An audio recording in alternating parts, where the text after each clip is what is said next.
आपने पिछले एपिसोड में देखा होगा कबीमारू की रियल ताकत को। उसने बहुत सारे क्रिमिनल को अकेले ही मार दिया था और कबीमारू के साथ कुछ और पावरफुल क्रिमिनल सेलेक्ट हो जाते हैं आइलैंड एक्सपीडिशन के लिए। हम देखते हैं कि कबीमारू के विलेज चीफ पर बहुत सारे लोगों ने हमला कर दिया है और उसके कट्स जमीन पर गिर जाते हैं और उसके सर में तलवार घुस जाती है। इसके बावजूद उसको कुछ नहीं होता है और ये सब कबीमारू के सामने हुआ था जब वो छोटा था। और कबीमारू बताता है कि विलेज चीफ ने कोई मेडिसिन पी रखी है जिसका नाम है एलिक्सिर ऑफ लाइफ और वो मेडिसिन इस आइलैंड पे मिलती है। हम देखते हैं कि कबीमारू और सागिरी उस आइलैंड पे होते हैं और सागिरी के फेस से लग रहा होता है कि उसे उस मेडिसिन पर विश्वास नहीं है। कबीमारू कहता है तुम्हें विश्वास नहीं है लेकिन वो सच में एग्जिस्ट करती है। सागिरी वहाँ के व्यू को देखकर कहती है बहुत फंटास्टिक है ये और शायद से ही यहाँ पर एलिक्सिर ऑफ लाइफ मिलेगी। कबीमारू कहता है तुम्हारा फंटास्टिक से मतलब है हेल जैसा क्रीपी, क्योंकि जो भी यहाँ पर हैबिटेट और प्लांट है वो सब अननेचुरल है। फिर कबीमारू अपनी हाथ वाली रस्सी को तोड़ देता है। सागिरी कहती है इसे वापस बांध दो क्योंकि शोगन का आदेश था कि इस रस्सी को कोई नहीं खोल सकता है और मैं तुम्हारे एग्जीक्यूशनर हूँ ना कि तुम्हारी कोई दोस्त, और मैं कोई रूल तोड़ने वाले को नहीं सह सकती हूँ तो इसे बांध दो। लेकिन कबीमारू कहता है रस्सी बांधने का क्या ही फायदा क्योंकि हमारे पास तो बस 3 दिन का राशन है और एक ही क्लू एलिक्सिर ऑफ लाइफ के बारे में।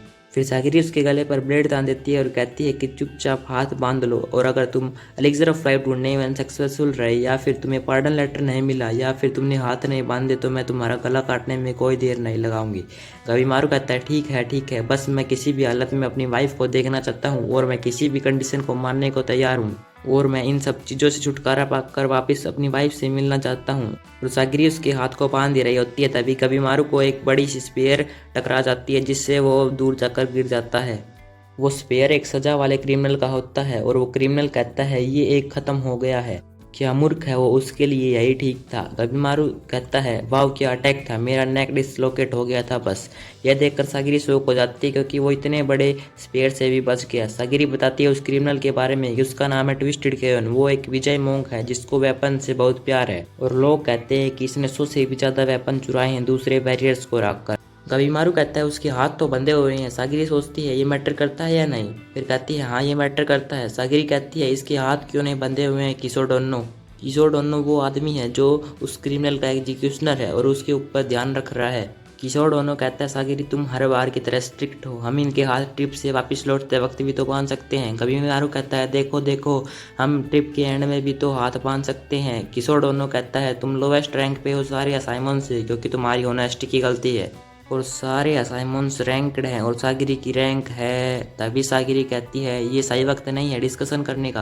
क्रिमिनल कहता है तुम्हारी हिम्मत कैसे हुई मुझे इग्नोर करने की, तुम्हारे बारे में अफवाह सही के लिए एक बोल्ड और ताकतवर आदमी हो तुम कबीमारू दा होल्लो, और तुम ही मेरे लिए सही आदमी हो सारे वेपन टेस्ट करने के लिए।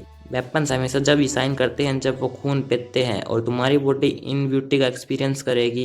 कबीमारू कहता है क्या तुम एक पवरट हो, इफ मैंने यहाँ पे टाइम वेस्ट किया तो बाकी लोग मेरे से आगे निकल जाएंगे। ट्विस्टेड केवन कहता है इसलिए तो मैं यहीं पे आया हूँ, ये एक चतुरता होगी कि पहले मैं दूसरे क्रिमिनल को मार दूं और बाद में अपना टाइम एलिक्सिर ऑफ लाइफ ढूंढने में लगाऊं और तुम हो मेरे पहले शिकार। कबीमारू कहता है क्या, किशोर डोनो कहता है हम बस तुम्हें देखने के लिए हैं और तुम आपस में फाइट करने के लिए फ्री हो। सागिरी कहती है मैं इससे सहमत हूँ। कबीमारू कहता है इस पे चर्चा करना बेकार होगा और बेवजह किसी को नहीं मारना चाहिए क्योंकि मेरी वाइफ ये नहीं चाहती है, लेकिन मेरे पास और कोई ऑप्शन नहीं बचा है तो गैस करो तुम्हें मरना होगा। क्रिमिनल कहता है मुझे तुम्हें कोशिश करते देख मजा आएगा। सागिरी कबीमारू से कहती है पहले अपने हाथ बांध लो। कबीमारू कहता है तुम मजाक तो नहीं कर रहे हो क्या। सागिरी कहती है नहीं मैं मजाक नहीं कर रही हूँ। जब कबीमारू अपने हाथ बांध ही रहा होता है तब वो क्रिमिनल अपना हथियार कबीमारू के सर पर मारता है। कबीमारू को उससे बाल भी पाका नहीं होता है बल्कि वो हथियार ही टूट जाता है क्योंकि कबीमारू के पास एक शिनोबी बॉडी थी। ऐसे करते करते वो अपने 2-3 हथियार से वार करता है लेकिन वो भी टूट जाते हैं। क्रिमिनल कहता है क्या सुविधा है ये, मैं अपने सारे हथियार इस पर टेस्ट कर सकता हूँ। लेकिन कबीमारू एक पोल के सहारे उस क्रिमिनल को आसमान में लॉन्च कर देता है, लेकिन कबीमारू के ऊपर बहुत सारे वेपन्स गिरने वाले होते हैं। लेकिन कबीमारू लुढ़क कर अपने पाँव से एक भाले को लॉन्च करता है जो सीधा क्रिमिनल की बॉडी में जाकर लगता है।